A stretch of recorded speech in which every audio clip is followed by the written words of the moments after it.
Welcome to our webinar, Work It Every Day. Recently, I was talking to one of our exhibitors who does several of our fairs, and he's been doing very well for the last couple of years, before, during, and now after the pandemic. I asked him, what's your secret sauce? And he said, Eric, I'm not kidding you, I work it every day. Whether you are going back to live events, sticking with virtual, or doing both, it's the same age-old question. What do you need to do to keep building your business? So what are those working everyday elements? Planning your day? Is it creative time versus business time?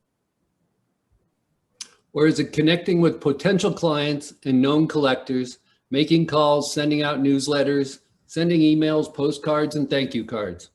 Or is it posting on social media, LinkedIn, Twitter, Facebook, Instagram?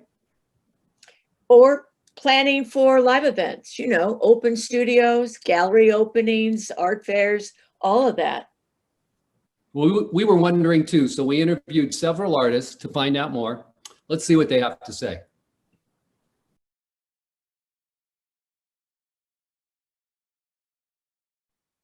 So today we're here with Shima Shanti, and welcome, Shima.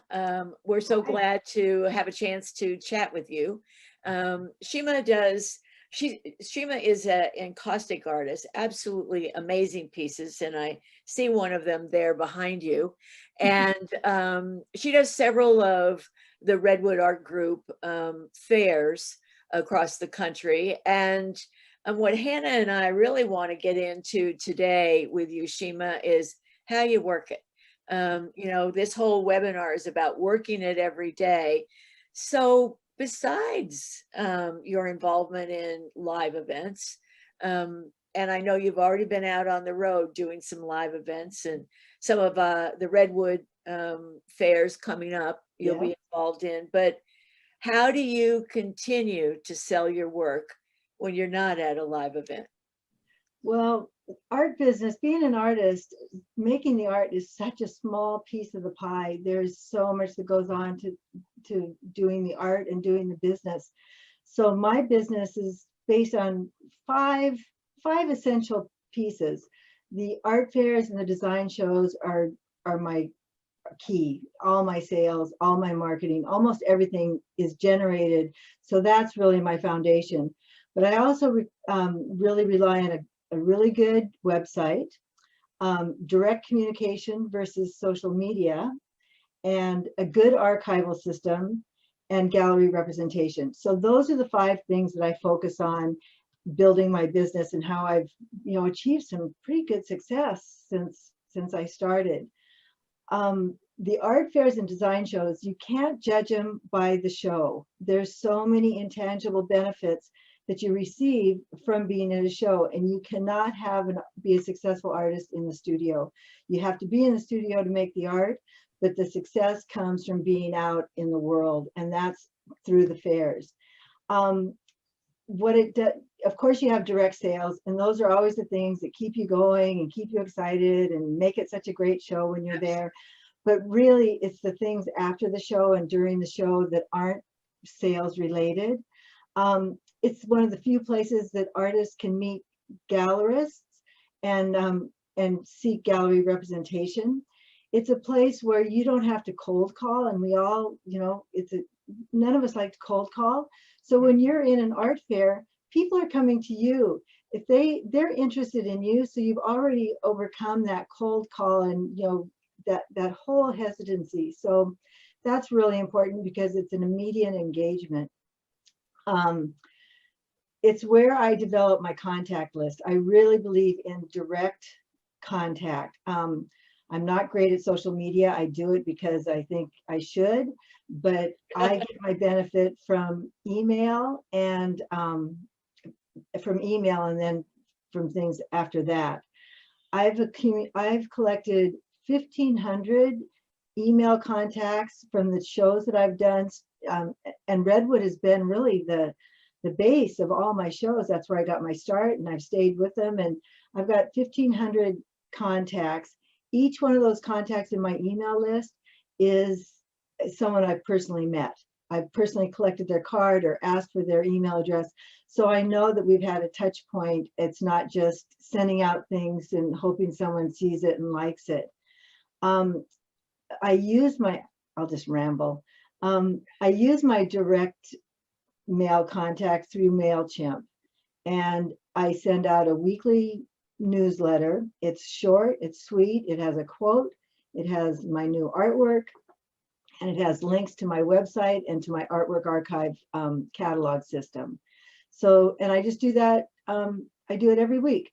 And I don't get too many responses. You know, for sending out 1,500, maybe 200 or 300 people open it, and maybe 5 or 6 send me an email and go, oh, I like this.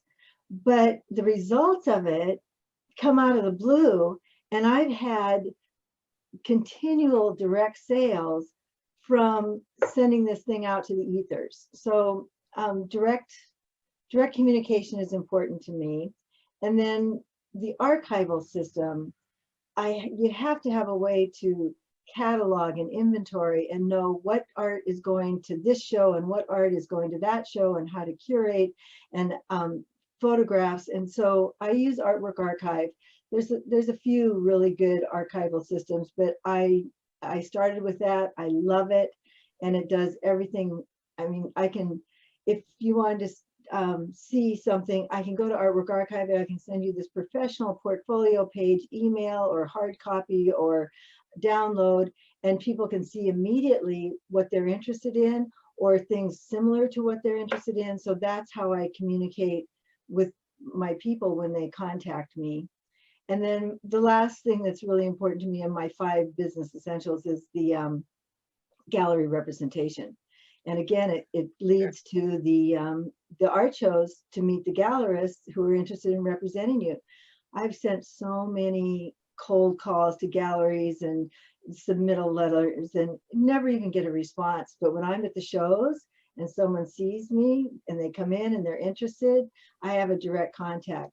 Or if I see a gallery that's an exhibitor and I'm going, wow, I'd be a really good fit. I take a picture of who they are and the gallery, you know, they were in, and I follow up after the show. And I never approach them during the show, but and then they go, oh yeah, I remember you, I saw you. And I've gotten gallery representation from doing that. Let's see, I've pivoted. There's that on? word. Yeah, Oh, gosh. the infamous word of the year. Well, the art fairs really shut down during COVID, but the design fair, the design trade kept going. I think because the stores and the boutiques and the interior, they had to continue their business. It's a whole different industry than the art fair world.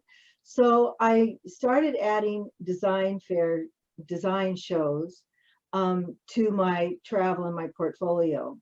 And I've had some really, really good success with the design shows. They bring different benefits than the art fair shows, but now I have 2 streams of business. Working with the design shows, it gives me my communication, my MailChimp contact list. It's an ongoing relationship with multiple projects with designers and commissions that can be with one designer, that can be 5, 6, 10 projects with them.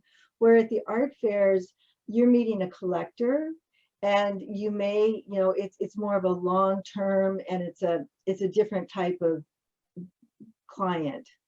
So, Shima, are you talking about like the Las Vegas market or High Point market?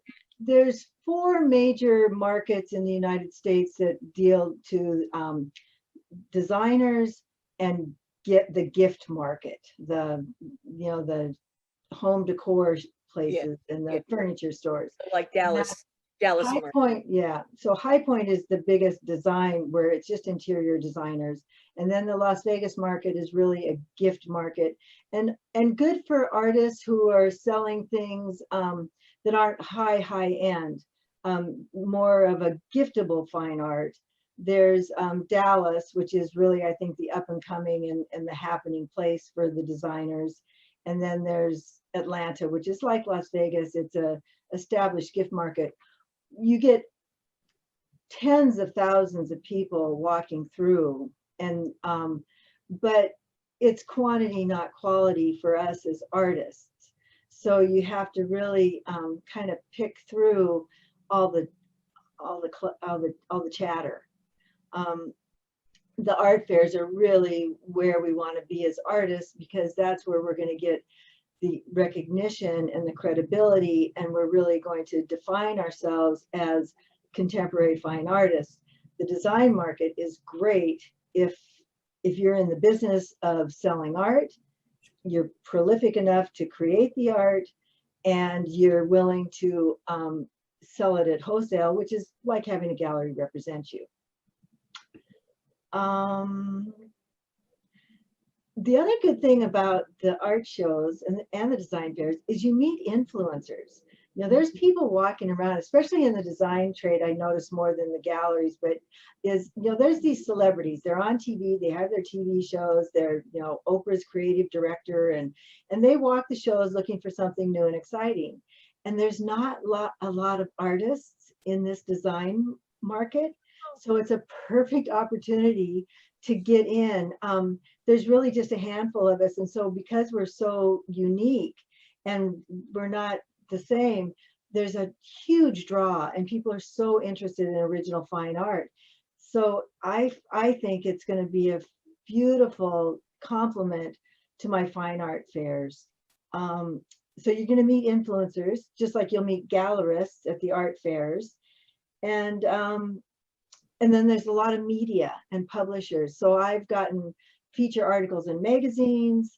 It's just, you got to get out of the studio if you're going to be a successful artist. And, you have to have a discipline of making the art, because if you're not in your gallery or your studio every day doing art for a certain set amount of time, you'll get behind and you'll never be able to keep up with the demand, because the success is there.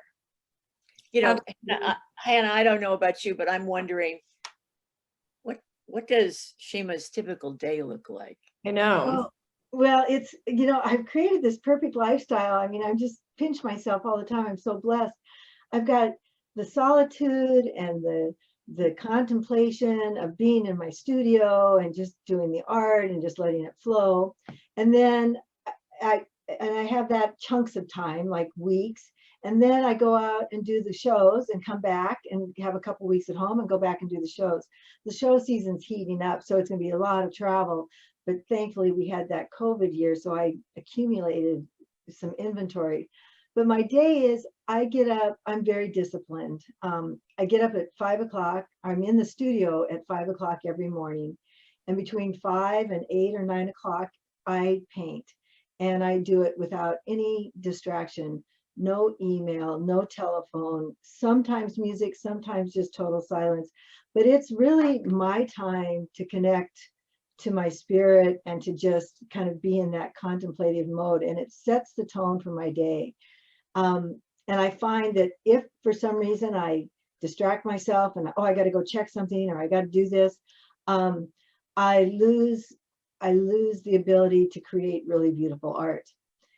So I only do my inspirational art at 5 in the morning. By 8 or 9 o'clock, it feels like lunchtime. So I take a break and I shower and get ready for the day. I have breakfast. I kind of just walk around and feel like I'm just starting my day. That 5 to 9 time is almost like everyone's asleep, the world's asleep, and you just have it all to yourself.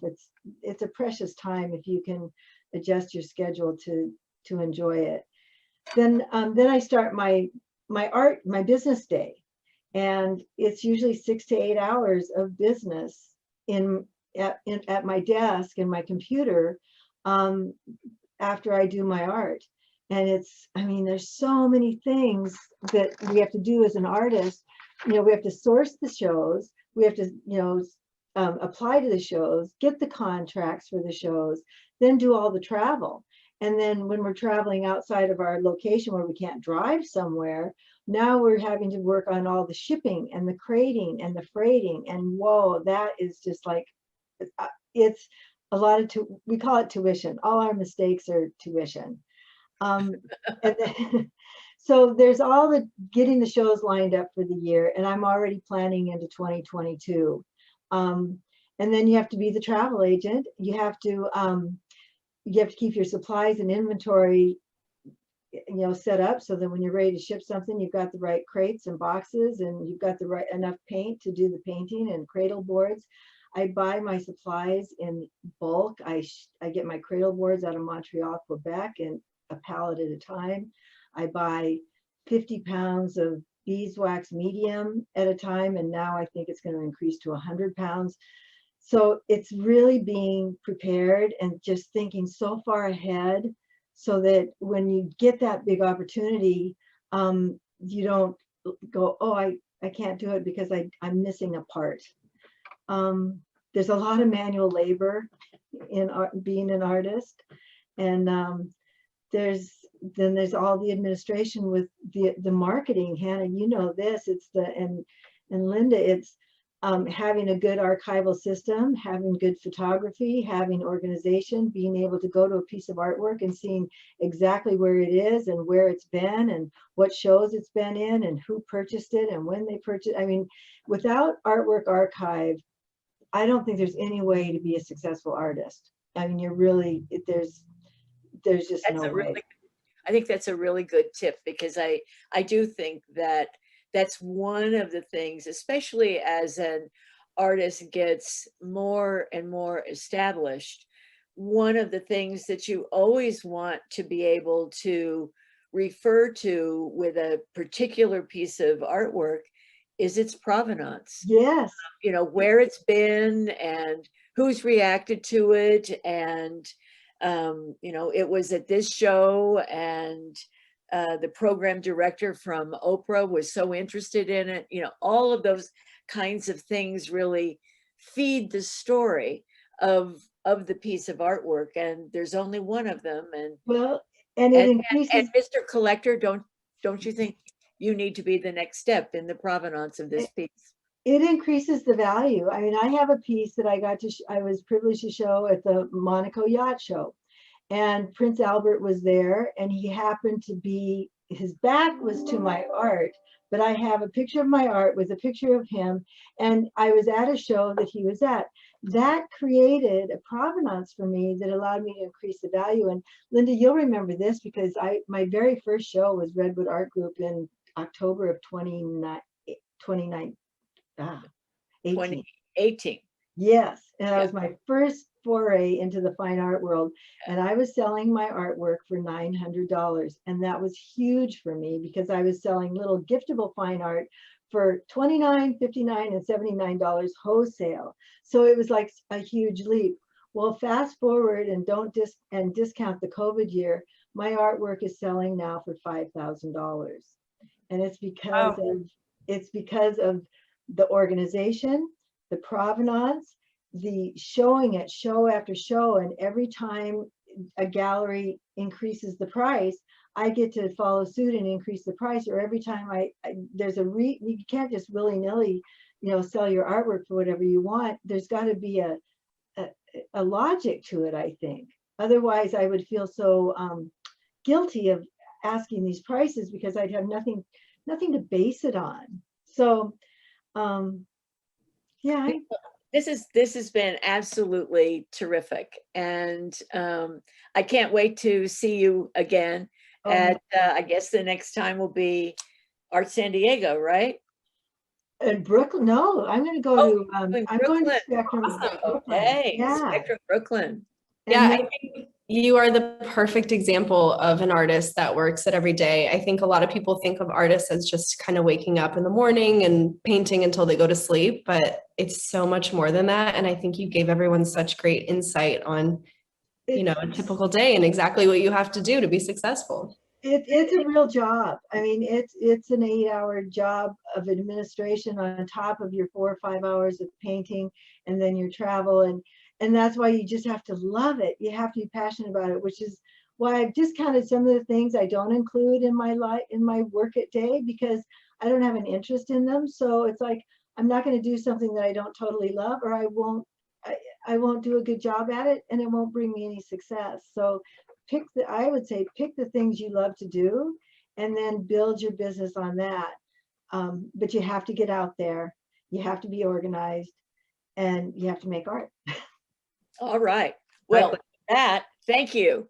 Thank Great to you. meet Oh, you. it's so fun. I'm just blessed to be with you. Thank you so much. Well, you heard them. They work it every day. Even Tyson, who thought he didn't have a marketing plan, has one. So get busy and get ready. 2021 is really just getting started. What's your plan?